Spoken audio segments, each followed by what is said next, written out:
morfología, estas mismas van a tener una morfología de cocos y estos coquitos van a ser diplococos, ¿ya? Entonces, diplococos gram negativos van a ser.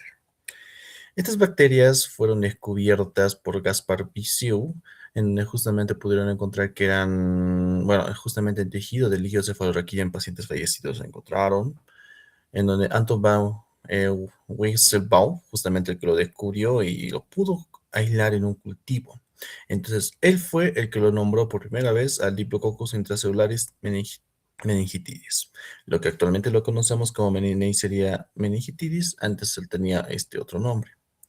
Resulta que esta bacteria fue descubierta en pacientes en los cuales tenían unos ciertos hacinamientos, por eso que estas fueron primero descubiertas en soldados. En soldados, cuando había ese tiempo de cualquier tiempo de aspecto, cualquier tiempo de contendencia bélica, pudieron notar de que algunos soldados, algunos reclutas presentaban ya signos meningios. Y resulta que también no solamente era una persona, sino no era un soldado, sino era todo un cuartel o todo un regimiento. Entonces pudieron ver que habían brotes epidémicos. A eso por eso también ese tipo de meningitis lo denominaron enfermedad del recluta.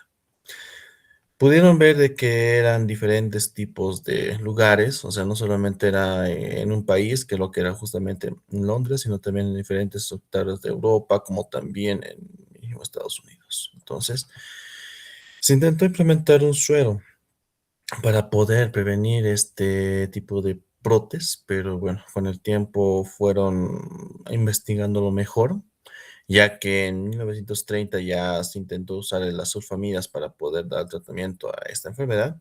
Las sulfamidas, si se acuerdan, ahí encontramos al cotrimoxazol. Entonces fueron los primeros tratamientos antibióticos contra esta bacteria.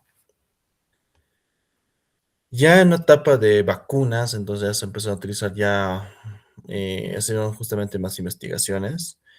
Primero, bueno, antes de la sulfonamida también se implementó el uso de la penicilina contra esta bacteria. Entonces, bueno, justamente la penicilina G fueron uno de los elementos, uno de los antibióticos utilizados para poder hacer tratamiento contra esta bacteria. Pero a la par también descubrieron que también existían unos tipos de Neisseria meningitidis. Estos tipos de Neisseria meningitidis presentaban cápsulas. Entonces, en la cápsula encontraron unos polisacáridos, que era el polisacárido A, el polisacárido B, polisacárido C, W, X, Y, ¿no? Entonces, a base de esto, buscaron las nuevas vacunas. Entonces, ahí encontraron justamente vacunas contra estos polisacáridos. Entonces, ahí encontraban el polisacárido A, la C, W y la Y. Justamente contra estas cuatro crearon una vacuna. Después crearon otra vacuna que era ya para la serotipo C. Entonces, poco a poco ya fueron buscando más vacunas. Ahorita, por ejemplo, esta nueva vacuna de los años 90 ya era conjugada. Entonces, fue un poquito ya más, mejor, más innovada. Encontraron también una vacuna que conlleve las cuatro, o sea, las tetravalentes. Entonces, ahí vemos la A, la C, la W y la Y. Y recientemente, en el año 2010, fueron ya creando una vacuna contra el serotipo B, porque el serotipo B, en vez de que sea un polisacárido específico, era una proteína que estaba ahí presente, ¿ya? Bien, entonces, lo que quiero que les llame la atención en este tipo de cuadro, de ese tipo de agente etiológico por medio de la historia, es de que hubo la necesidad de crear una vacuna. ¿Por qué? Porque la agresividad del cuadro clínico que causaba esta bacteria realmente era muy notable. Era tal vez una meningitis que podía causar tal vez en ese paciente, sin embargo, también se pudo observar que podía causar secuelas. Entonces, realmente el cuadro meningio causado por esta bacteria era muy agresivo, era muy potente. Entonces, ¿quién es esta bacteria? La bacteria es un bacilo, es un coco gram negativo. Vamos a ver que van a ser principalmente cocos en parejas. Entonces, resulta que esta va a tener esa morfología y aparte algunos autores denominan de que estos coquitos van a aparecer como si fuesen granos de café. Ahora, esa es morfología también la vamos a ver en la Neisseria gonorrea. La Neisseria gonorrea y la Neisseria meningitidis van a ser dos especies patógenas de este género. ¿ya? Ahora, lo que estamos ahorita hablando va a ser la Neisseria meningitidis. La gonorrea lo vamos a ver cuando veamos ITS, es la siguiente clase. Entonces van a ser oxidasa positivo, van a ser catalasa positivo, no presenta flagelos, van a ser inmóviles, van a ser aerobios estrictos, capnófilo. ¿Se acuerdan que eran capnófilo, estimados estudiantes?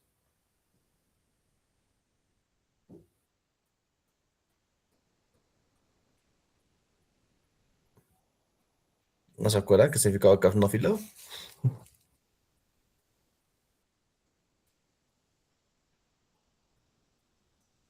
¿Cómo es nadie? ¿Qué Que significa necesita capnófilo? grandes cantidades de dióxido de carbono. Ya, es una bacteria que necesita o prefiere la presencia de que haya existencia de dióxido de carbono en su ambiente para que pueda crecer, ¿no? Muy bien.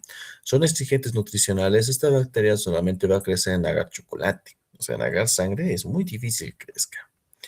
Vemos de que las colonias que van a presentar, las colonias que van a formar van a ser como tipo de rocío, de agua de rocío, en los cuales, bueno, ustedes saben muy bien eso.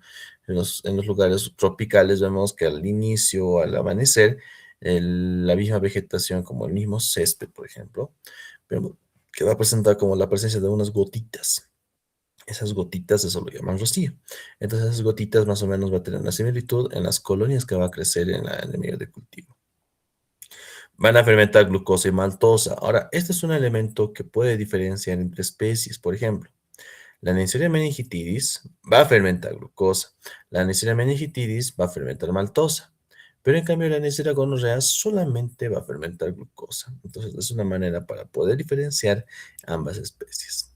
Y aparte, se pudo descubrir de que tenía una cápsula de polisacárido. Entonces, una cápsula que podía llegar a ser lo más perpetrable, más, como les digo, más resistente o más connotable de lo que corresponde a esta bacteria, ¿ya? Entonces vemos de que esta cápsula de polisacárido encontramos el de tipo A, tipo B, tipo C, tipo X, tipo Y y tipo W. ¿Qué es lo que lo hace potente? Hemos dicho, entonces va a ser su cápsula. Gracias a su cápsula vemos de que esto va a mantener que evite, o bueno, básicamente esta bacteria sea fagocitada. Vemos de que el tipo B es tal vez la forma un poquito más compleja porque gracias al de tipo B puede llegar a un estado de mimetismo. ¿Y qué es mimetismo? ¿Se acuerdan?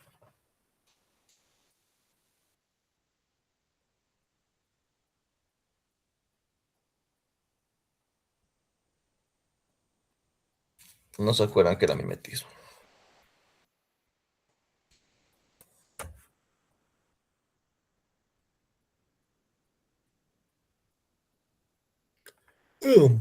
¿Cómo es? ¿Qué es mimetismo?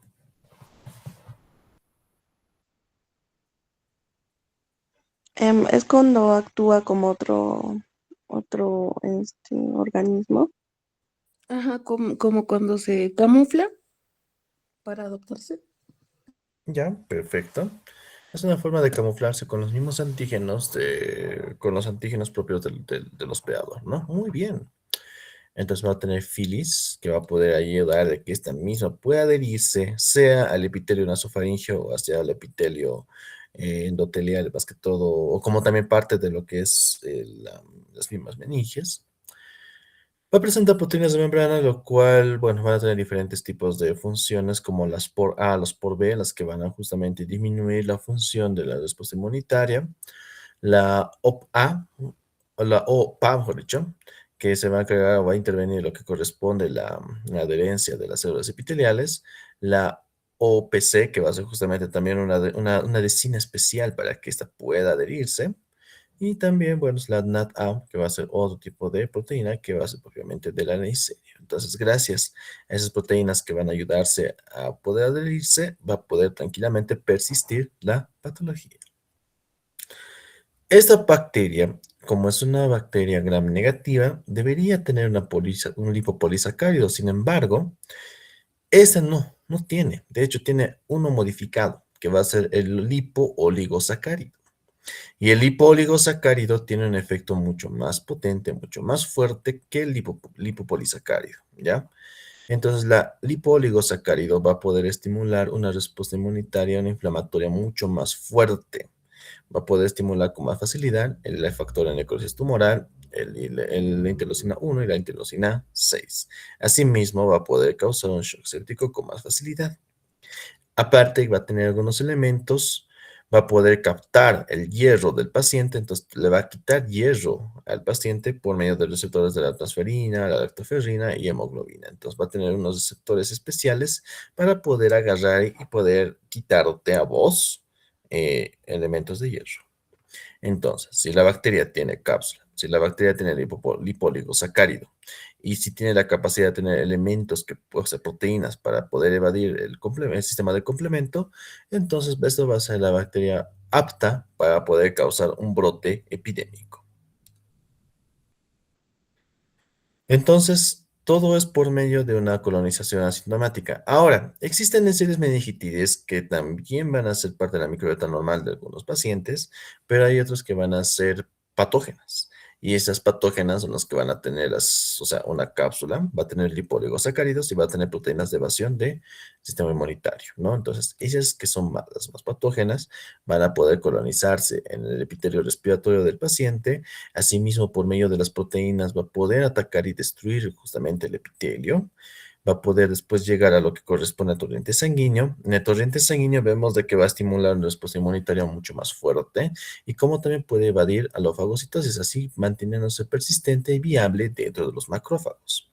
Después, parte de las bacterias va a mantenerse en el torrente sanguíneo y parte de las bacterias se van a llegar al torrente, bueno, en este caso al sistema nervioso central. Entonces va a poder atravesar la barrera hematoencefálica. Entonces, parte de las bacterias están en el sistema nervioso central y parte de las bacterias se van a mantener en el torrente sanguíneo. Entonces, vamos a encontrar dos tipos de patologías, dos tipos de cuadros clínicos, los que van a causar una meningitis como tal y los que van a causar una afección a nivel del torrente sanguíneo. Entonces, eso ahorita vamos a profundizar. Sin embargo, puede estar solamente la bacteria en un lugar, o sea, en la sangre, o sea, en el sistema nervioso central, o puede ser de manera mixta. En ambos lugares encontrar una buena cantidad de estas bacterias. Entonces, de acuerdo a eso, podemos ver que puede haber una meningococcemia, puede haber una meningitis. Entonces, vemos los dos cuadros más adelante y vamos a checar. Sin embargo, ese tipo de sintomatología vamos a ver.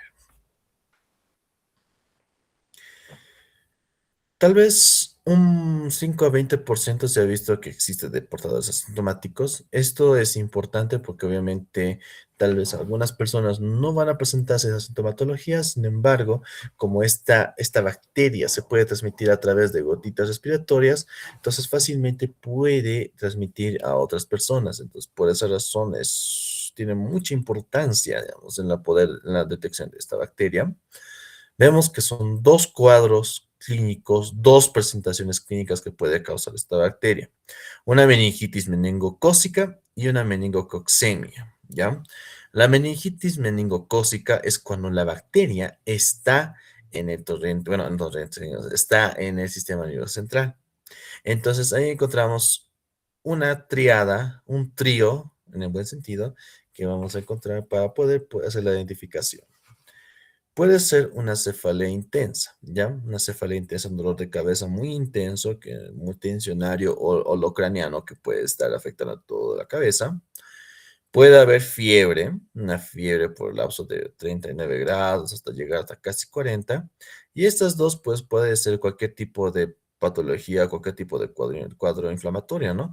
Sin embargo, el hecho mismo de que exista rigidez de la nuca, o sea, una hipercontracción de los músculos que van a ser por la parte posterior del cuello, entonces este tipo de tríos es lo que ustedes tienen que descubrir para poder identificar que existe una meningitis.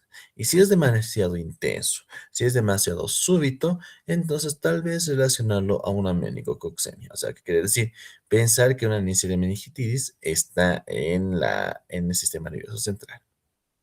Entonces, aparte de esta sintomatología, podemos ver que puede estar con fotofobia, con náuseas y vómitos. Podemos encontrar la irritación meningia a través de los signos meningios de Kerner como de Brusinski. Y también, en el caso que fuese la inflamación muy severa, podemos ver que también puede haber alteraciones neurológicas, desde un letargo, alteración de la conciencia, desde una confusión hasta un coma, ¿ya? También puede estar presente, o sea, muy aparte de la sintomatología nerviosa, acompañarse de algunas lesiones medio rojizas, medio puntiformes, desde una petequia hasta la formación de púrpuras, ¿ya? Y la lesión de las púrpuras es porque aparte también va a presentar una coagulación intravascular diseminada. Entonces, podemos ver que aparte de la sintomatología del sistema nervioso central, podemos también ver alguna formación o concomitancia con púrpura en un 30-50%. ¿Qué es la púrpura? Va a ser las lesiones puntiformes y no solamente van a ser los puntiformes, sino van a ser unas lesiones que van a estar un poquito manifestando o, bueno, van a estar apareciendo más que un puntito, entonces se lo llamamos manchas rojas, ¿ya? En la meningococcemia es cuando la bacteria se mantiene en mayor cantidad en el torrente sanguíneo. Tal vez ahí no vamos a encontrar un cuadro de meningitis, pero sí vamos a ver una erupción petequial o presencia de púrpuras en mayor cantidad. Entonces, ¿qué vamos a revisar? Justamente aquí vamos a ver que los puntitos, muy aparte que les dije que van a ser las petequias, van a presentar lesiones mucho más extendidas. Y aparte, en esas lesiones van a presentar tejido necrótico. ¿Por qué? Porque resulta que esta bacteria está produciendo coagulaciones internamente, coagulaciones en los capilares más pequeños. Entonces, como está formando y secuestrando a los plaquetas, está activándolos en un sector. Pero eso sí, como está activándolos en un sector, está haciendo que haya falencia en otros sectores. Es por eso que vamos a ver petequias, que van a ser los microhemorragias, y vamos a ver las púrpuras, que van a ser coagulaciones. Y como va a haber coagulaciones, va a haber tejido que no está recibiendo oxígeno, y asimismo vamos a ver que esto también está formando necrosis. Entonces, encontramos petequias, encontramos púrpuras, lesiones bueno, purpúreas, como algunos lo llaman, ¿no? Entonces van a ser tejido muerto. ¿Y qué es lo de malo?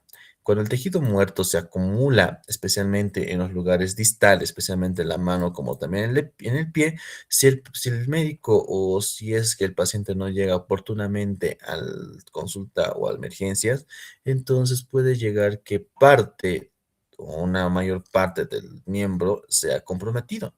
Y asimismo, a pesar que tú hagas un tratamiento antibiótico, un tratamiento de urgencia, pero va a haber la necesidad de hacer amputaciones, porque a veces parte de la mano como tal, como también en el pie, puede llegar hasta un punto donde el tejido necrótico sea abundante, entonces no tengamos que después amputar. Entonces, por esa razón, tiene una gran importancia este cuadro clínico, ¿ya? Puede haber un cuadro de meningitis meningococcemia y aparte una meningococcemia, bueno, una meningitis meningocócica con una meningococcemia, sí, puede haber combinaciones. Y también puede haber alteraciones en donde la bacteria llegue a otros órganos, donde puede estar en las articulaciones causándote una artritis, llegar al corazón causándote una pericarditis, y también puede causarte una conjuntivitis purpurulenta. ¿Está aquí claro? ¿Hay alguna pregunta? Creo que la imagen está bien consolidada, ¿no? En parte. Bien. Entonces, ¿cuál va a ser lo peligroso de este cuadro? Bueno, aquí encontramos un síndrome de Waterhouse de Friedrichsen, ¿ya? En el cual, en este síndrome, vemos de que va a haber hemorragias. Hemos dicho que va a haber hemorragias en la piel, pero en este cuadro, en este síndrome, encontramos hemorragia en la región suprarrenal. Y en la región suprarrenal, o sea, si hablamos de las glándulas suprarrenales, ¿qué funciones intervienen? ¿Qué funciones tienen estas glándulas?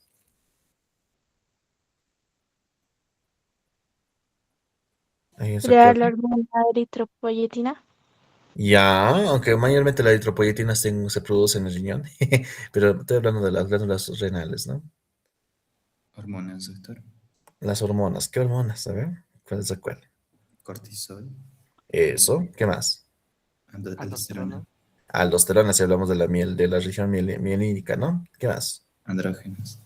Andrógenos. Entonces, si se dan cuenta, van a ser elementos que van a poder regular a lo que va a ser el torrente o la misma tensión. Por ejemplo, la aldosterona, que va justamente a intervenir a lo que corresponde la hipertensión, ¿no? Entonces, la disminución de esto o el coartado de esto hace de que la tensión arterial baje. Al igual que la misma función de los corticoides, porque los corticoides también pueden estimular a que haya vasoconstricción o vasodilatación. Entonces, de acuerdo a su regulación, podemos ver esos dos efectos. Imagínense la disfunción, imagínense si no tuvieran, entre comillas, glándulas suprarrenales. Entonces, básicamente, ese va a ser el cuadro clínico que el paciente va a presentar, porque en el momento que encontremos una hemorragia a nivel de las glándulas suprarrenales, la disfunción suprarrenal se va a notar, ¿no? Entonces ahí podemos ver múltiples funciones, múltiples alteraciones hemodinámicas. Por esa razón, el paciente, cuando no se lo trata adecuadamente de manera rápida, en un 50% puede fallecer. Va a haber coagulación vascular, intravascular diseminada, entonces va a haber la formación de trombosis en diferentes sectores, va a haber petequias, o otras palabras, trombocitopenia en otros sectores del organismo, va a haber necrosis cutánea, va a haber gangrena. ¿Saben qué era la gangrena? ¿Se acuerdan?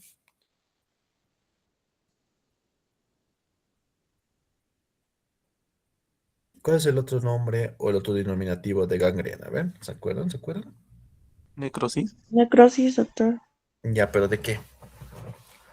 Hay un tejido que muere, pero específicamente de ese tejido es por el cual se denomina gangrena.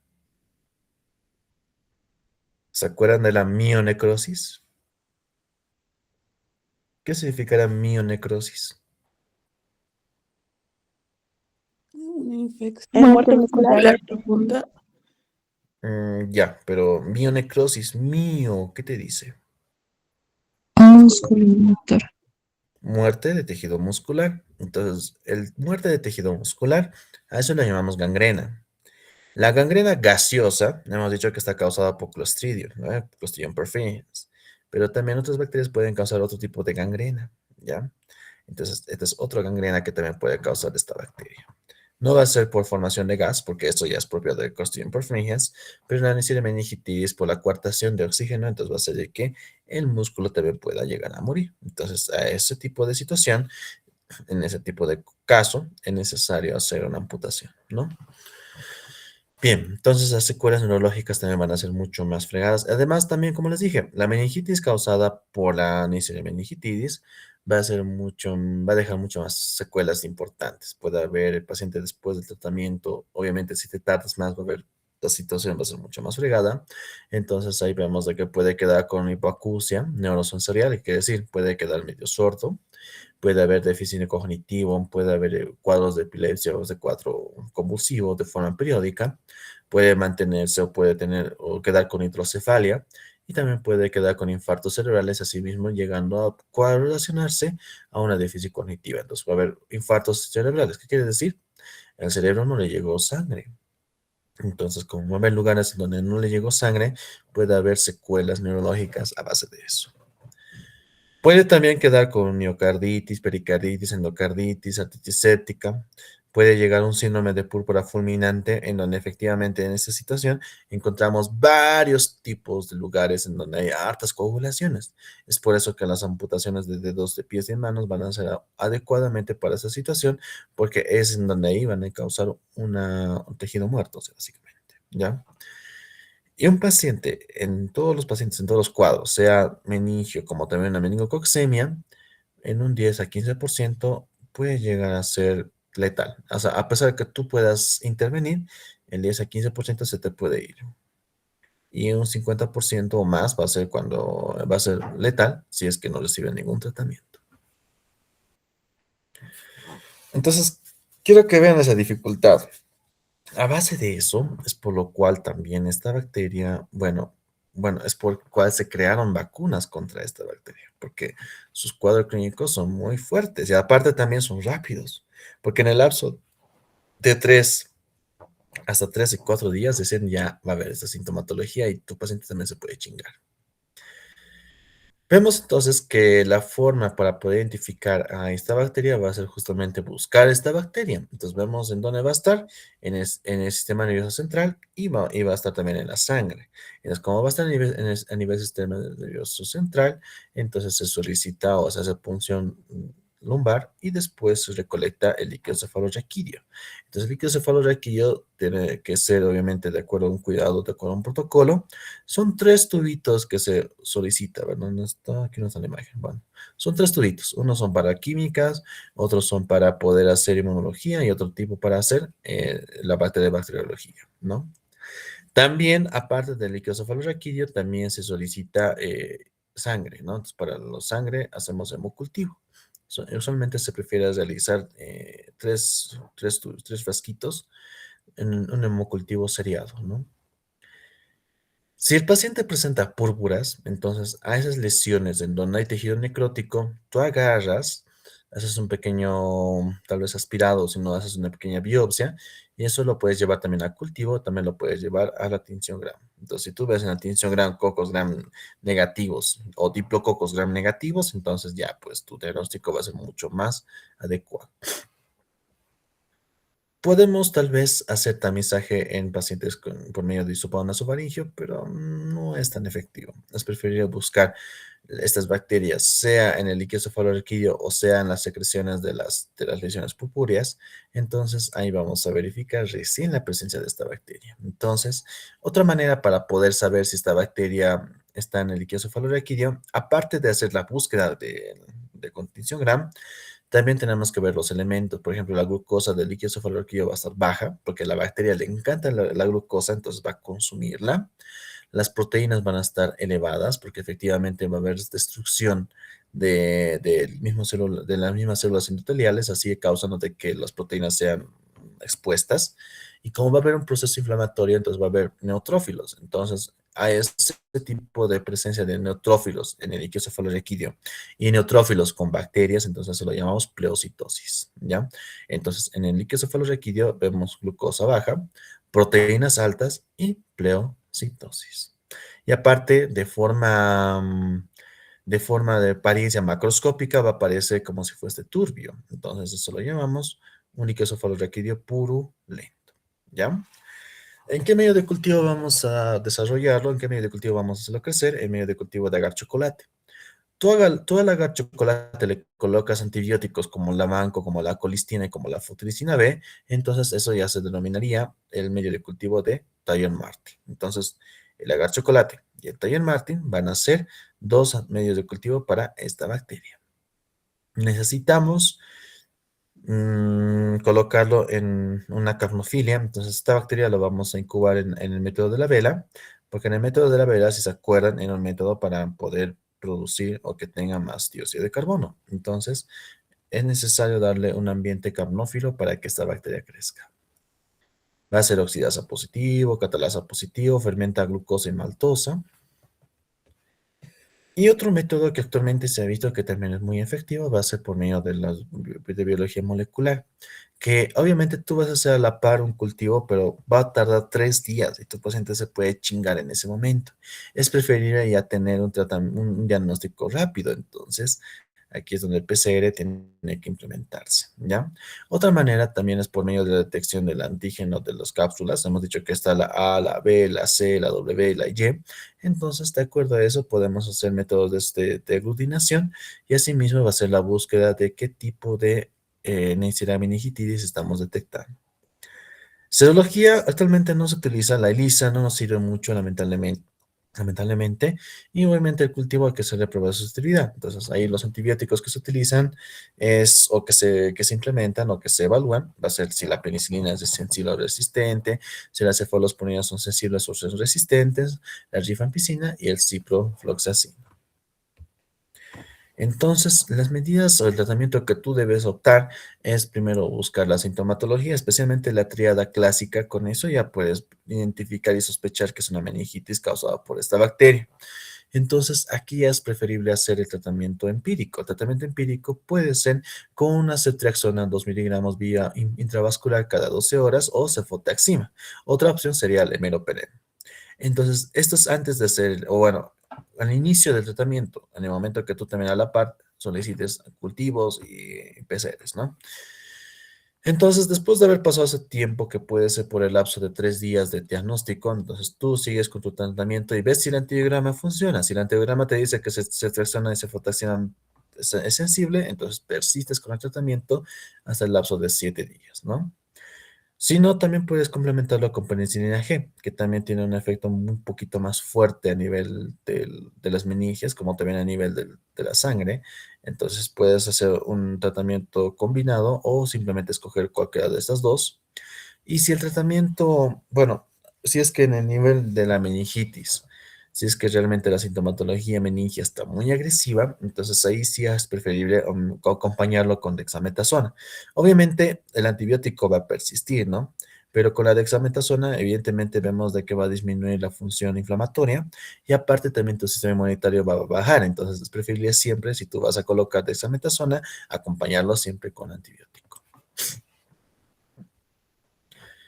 Y este tipo de focos infecciosos es algo que se fue detectando, ya conocido, ya en países como Estados Unidos y en África, como también en Europa, ya fueron causando brotes epidémicos. Entonces siempre tenemos que estar en la vanguardia. Lamentablemente, la forma de transmisión de esta bacteria va a ser a través de gotitas respiratorias. Ahí ya depende mucho también la detección de pacientes que son portadores asintomáticos. Aquí ya hacemos el uso de las vacunas. Obviamente en pacientes, en países mucho más desarrollados encontramos la vacuna ya parte del sistema público. Sin embargo, aquí en nuestro país, en nuestro querido país, la vacuna está presente, pero es de tipo privado, no es todavía de tipo público, no está en el país. Y una manera para poder saber, digamos, si una persona tiene o ha sido confirmado que tiene meningitis meningocócica, entonces a esos pacientes alrededor, sus compañeros de dicho hacinamiento, en las palabras, digamos, de un colegio o del cuartel o de la guardería, tienen que recibir un tratamiento con rifampicina o con ceftriaxona o con ciprofloxacina, pero un tratamiento, esto va a ser de tipo profiláctico, ¿ya? Para poder minimizar la posibilidad de que la meningitis en esos otros compañeros puedan desarrollarse. Preguntas.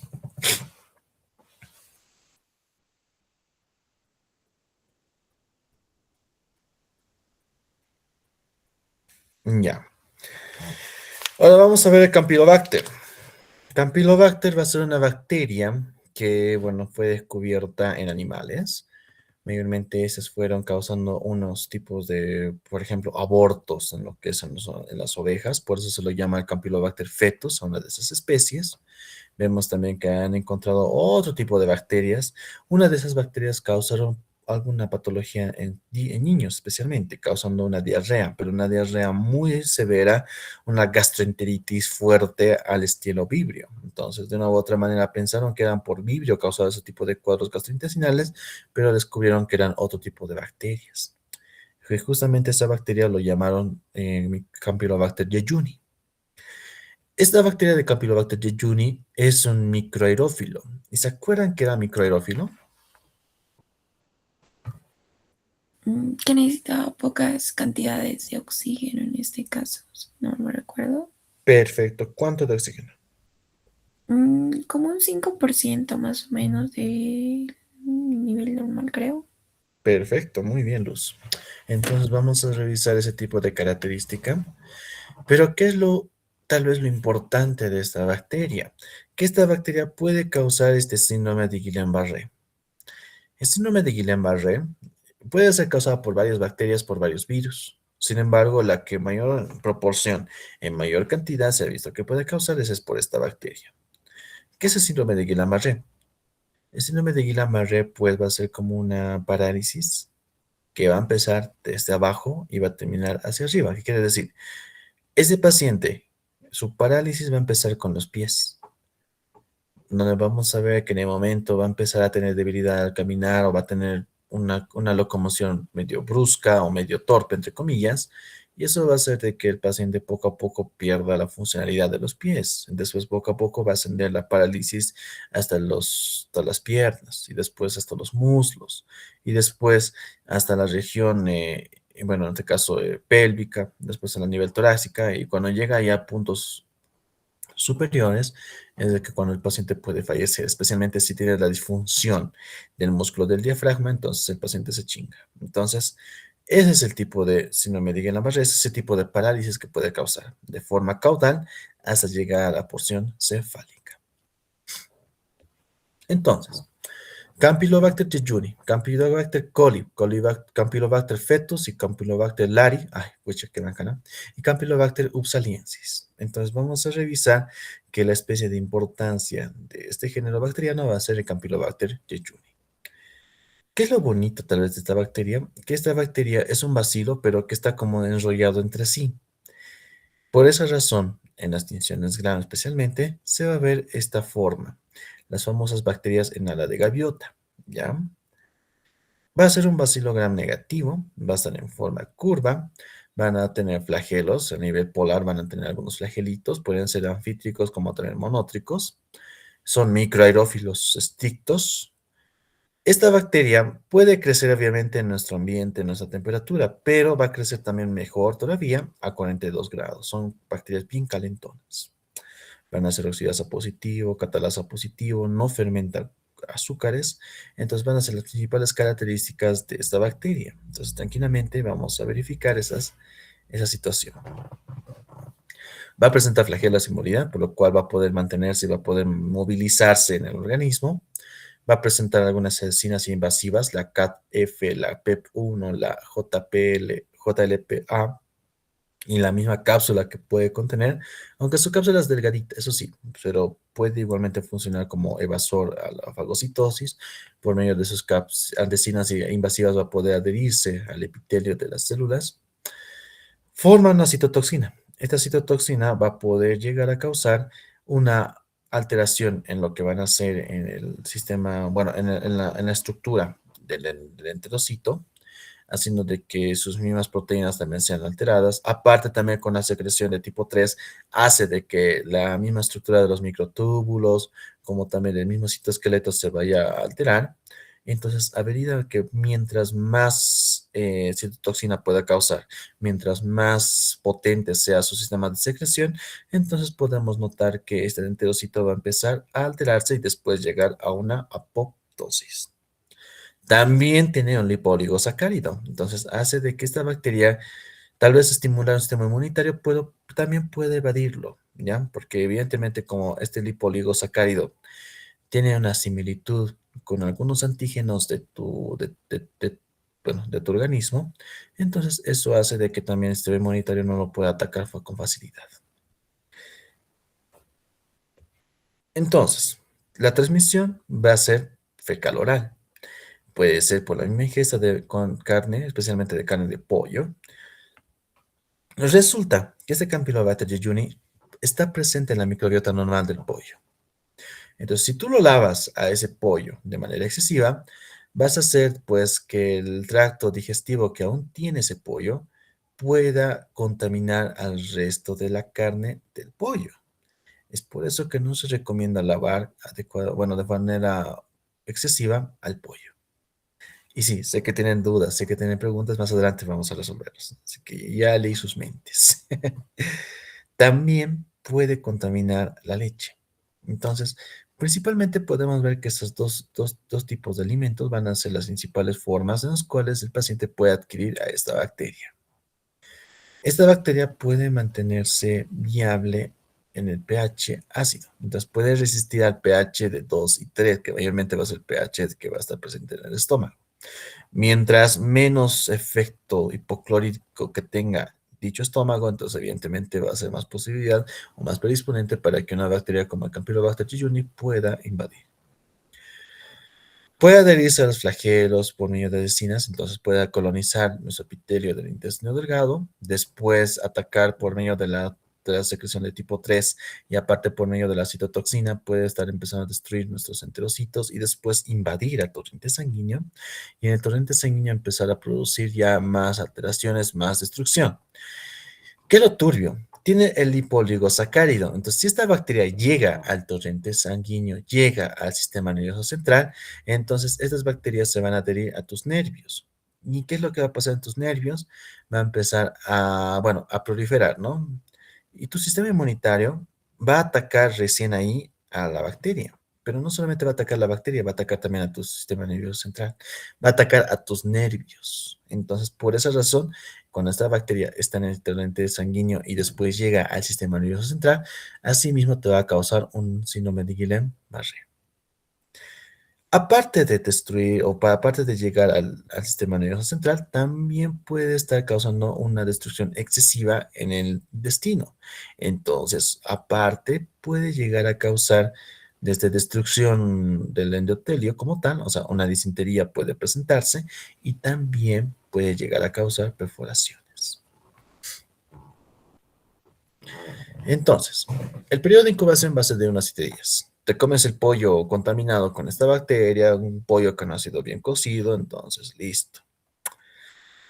También podemos ver que puede llegar una gastroenteritis, o sea, diarrea, dolor abdominal, fiebre, náuseas, vómitos, tenesmo, o sea, básicamente un síndrome gastrointestinal similar a otras bacterias también que te puede causar.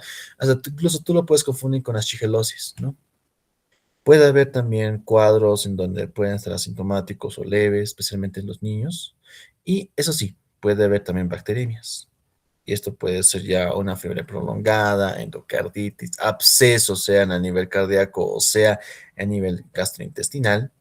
Puede haber hepatitis, puede haber colecistitis, puede haber pancreatitis, peritonitis. Obviamente la peritonitis va a ser predispuesto a una perforación gastrointestinal. Y bueno, también puede haber formación de aneurismas.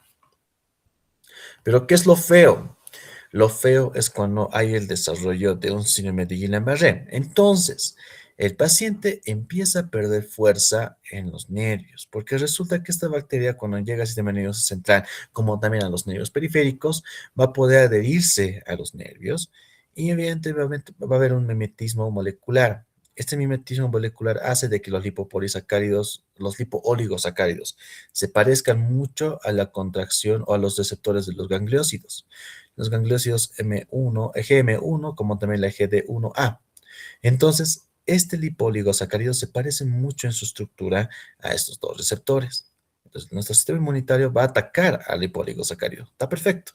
Pero también va a atacar a estos dos nervios, a la GM1 y a la GD1. Entonces, a la destrucción de estos dos receptores que se van a encontrar en los nervios, va a hacer que efectivamente exista destrucción. Entonces va a empezar a destruir a la mielina, entre comillas, de nuestros nervios. Y asimismo va a provocar de que haya parálisis. Entonces, puede llegar a causar un síndrome de Guillain-Barré y también acompañarse con un síndrome de Miller-Fisher. El síndrome de Miller-Fisher va a ser acompañado de una oftalmoplegia, ataxia y areflexia, ¿ya? ¿Saben qué es la oftalmoplegia? ¿Han escuchado ese término? Va a ser alteración de ¿cómo digo? De los reflejos. Cuando tú haces con la linterna y ves una contracción, una miosis o una midiasis, ¿no? Esos dos tipos de movimientos que vamos a encontrar en la pupila. Entonces, en el paciente que contenga una gran cantidad de bacterias en todos sus nervios, entonces vamos a ver una oftalmoplegia. Va a haber una ataxia. ¿Saben qué es ataxia?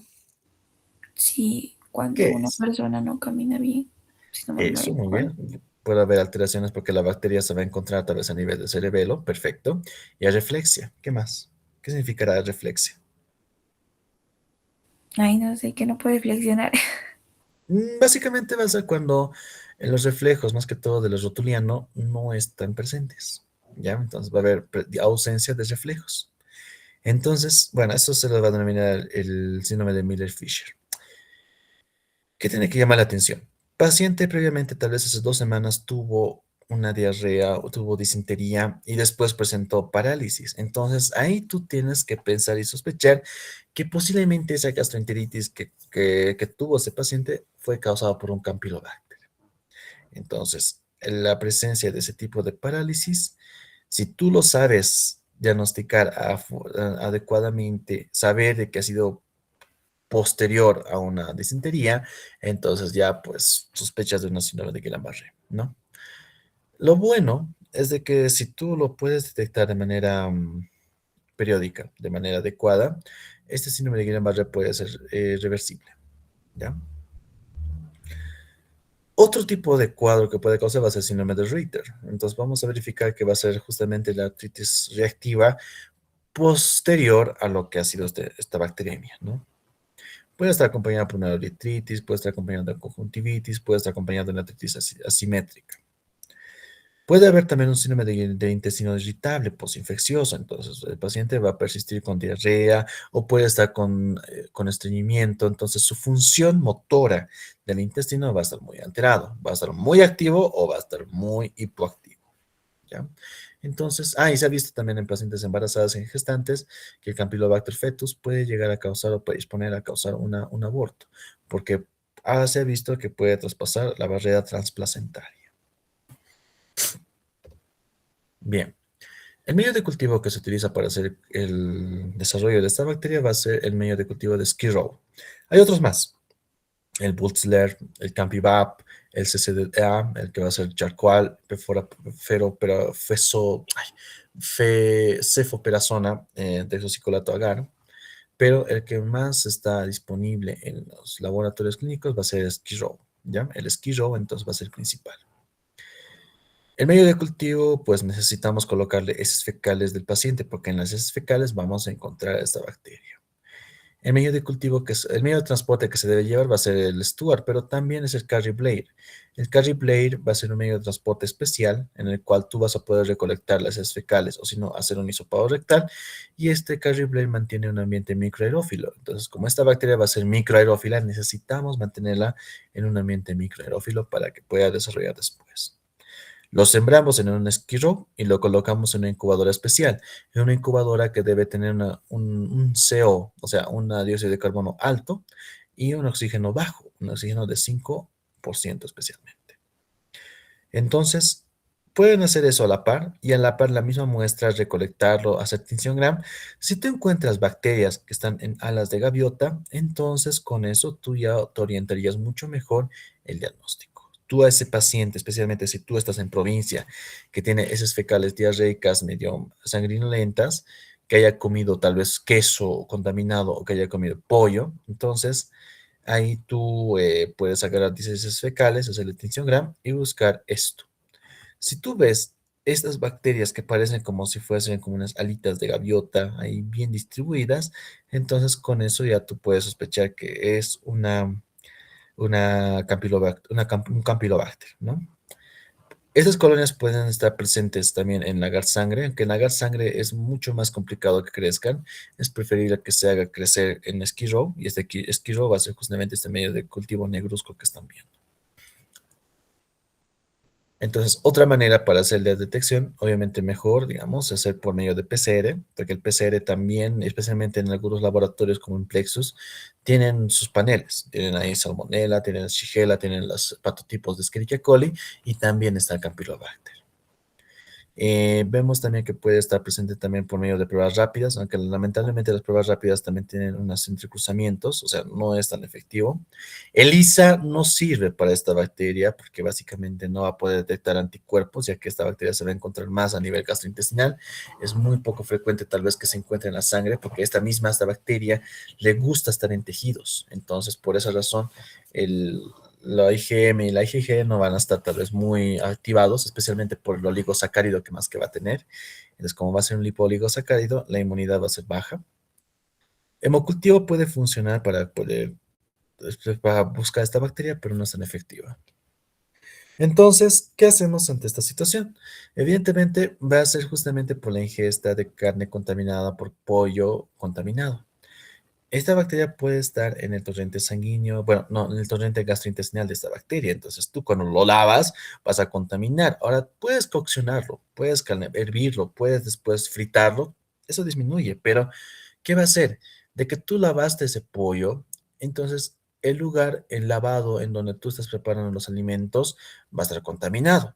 Especialmente si en la tabla en donde tú cortaste dicho pollo, si lo contaminas, entonces evidentemente estas bacterias pueden también transmitir o contaminar a los vegetales que después vas a cortar en la misma tabla. Entonces, es por eso.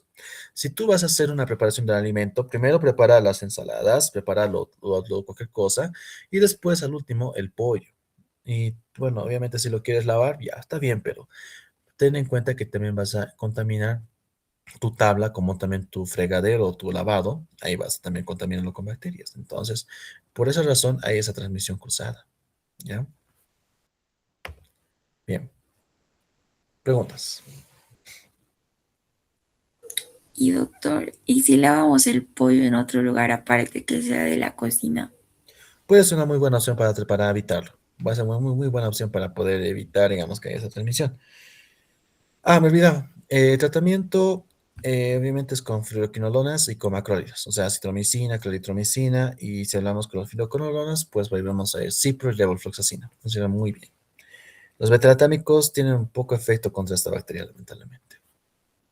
Ya. ¿Qué más? ¿Qué otra pregunta más tiene? Por eso tengan mucho cuidado, no hay que lavar bien el pollo, ¿ya? Hay que cortarlo bien, pero no mezclarlo mucho. Bien. Yo sí lavo el pollo, digamos, en el lavadero y luego lavo el lavadero. Sería lo ideal, pero ese hábito no lo tienen pues las personas en general, ¿no ve? Obviamente, si tú puedes hacer la concientización, puedes hacer la educación a esas personas, pues se va a evitar la transmisión, ¿no?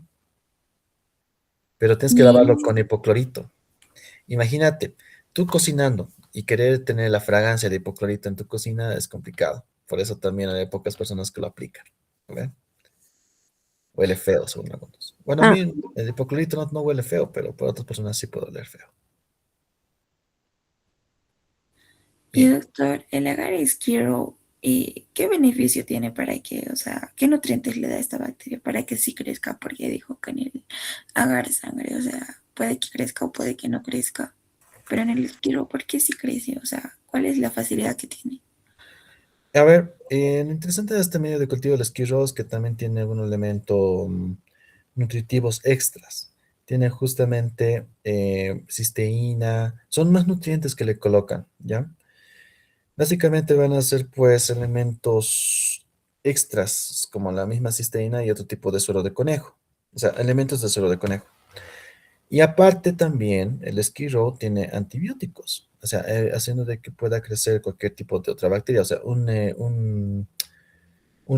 por ejemplo, como lo que corresponde el Escherichia coli, como también otro tipo de enterobacteriales que pueden estar a nivel gastrointestinal, entonces justamente evita su crecimiento de estas.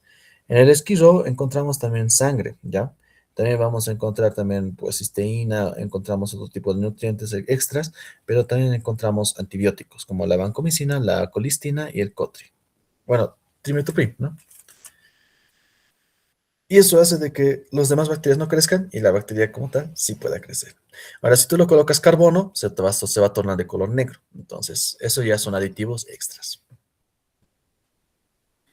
Ok, doctor, muchas gracias. Listo. ¿Qué más? Doctor, una consulta. Cuéntame, Ale.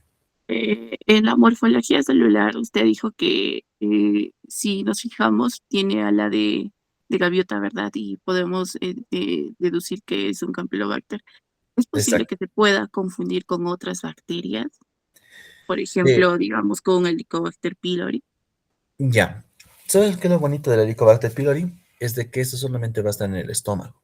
Y va a estar en el estómago y va a ser solamente observado en una biopsia. Pero en el cambio el Campylobacter jejuni van a estar más en las heces fecales. Y eso justamente ahorita lo que vamos a profundizar. ¿Ya? Gracias, doctor. Listo. ¿Qué más? ¿Qué otra pregunta más tuviera?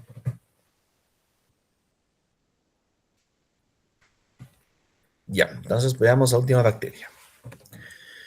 El Helicobacter pylori pertenecía al género Campylobacter, ¿ya? Era un Campylobacter antiguamente, descubierto en los años 80. Bueno, era interesante porque justamente los que lo han descubierto, que eran justamente Marshall y Robin Warren, en el momento que fueron el diagnóstico de bacterias, digamos, de personas que tenían gastritis, vieron de que había una bacteria justamente en las biopsias que realizaron de esas gastritis, y justamente estas bacterias fueron incubadas. Y estos dos locos, pues, se autoinocularon. O sea, básicamente tomaron a la bacteria, se ingirieron a la bacteria, ¿ya?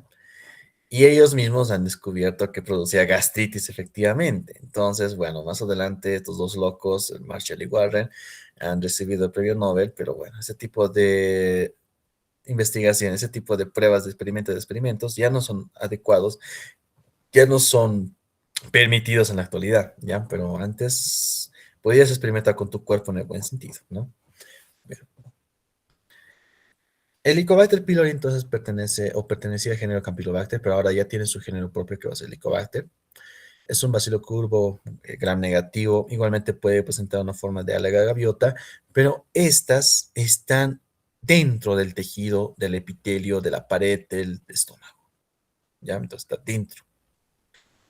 Es por esa razón que en las heces fecales es muy raro encontrarlos, realmente muy raro, realmente. Incluso, de hecho, como va a estar en el estómago, tiene que ser todo un viaje migratorio, pues, desde el estómago hasta las heces fecales a nivel del colon, ¿no? Entonces, es por eso que difícilmente se los puede cultivar.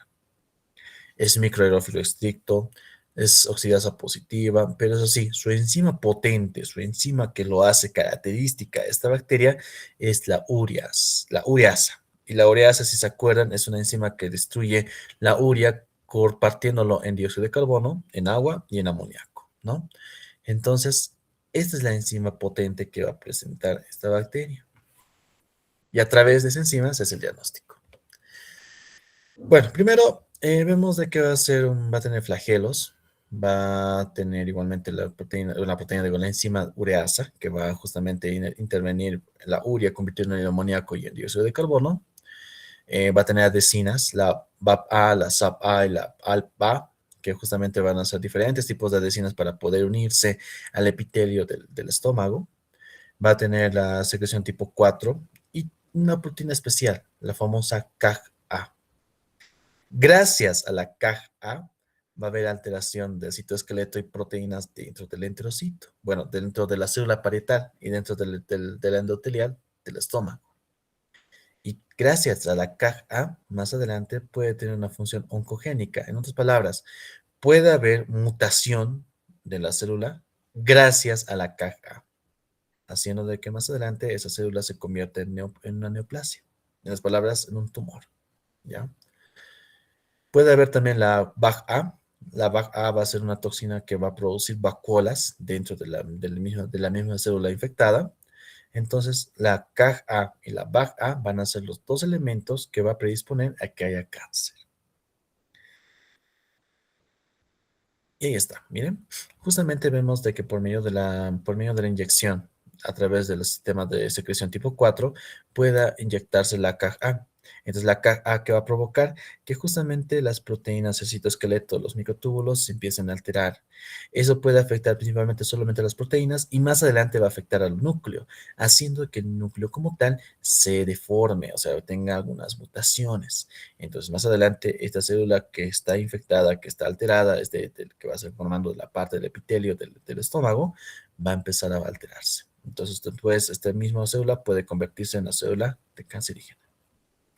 También vemos de que por medio de la toxina vaculante va a poder causar o formar vacuolas, miren. Entonces va a haber alteraciones de las proteínas de esta célula y también va a haber la formación de vacuolas dentro de esta célula. Entonces son dos elementos que van a predisponer a que haya cáncer. Tú ingestas alimentos contaminados con esta bacteria y esta bacteria van a poder llegar tranquilamente al estómago, resisten al pH ácido, entonces eso que lo hace potente, se adhiere a tus células epiteliales del estómago, después ahí va a empezar a formar la CAG-A y la BAG-A, las altera.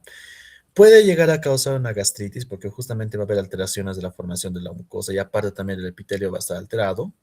Va a haber la formación también de úlceras, puede haber la formación de una neoplasia, después de una metaplasia y después una displasia, así dando lugar a una adenocarcinoma. Entonces, estos pacientes que tienen esta infección por esta bacteria, pues va a tener una gastritis crónica por el lapso de largo tiempo, por el lapso de meses hasta incluso años.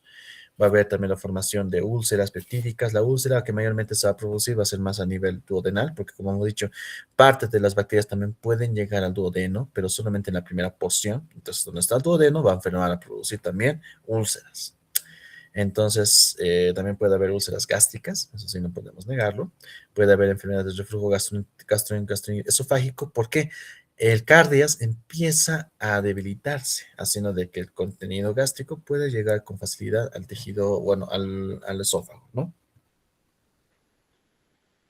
puede haber úlceras, puede haber justamente sangrados. Por un medio de una endoscopía sí puedes observar tal vez el sangrado que está en el estómago, pero a nivel de las heces fecales se va a tornar de color negro, por eso vamos a ver heces fecales melénicas. Puede haber la formación de cáncer. Entonces, eso es lo peligroso, lo importante de esta bacteria. Por la destrucción masiva de forma constante del tejido del epitelio a nivel gástrico, puede haber justamente esa deformación y la formación de tumores.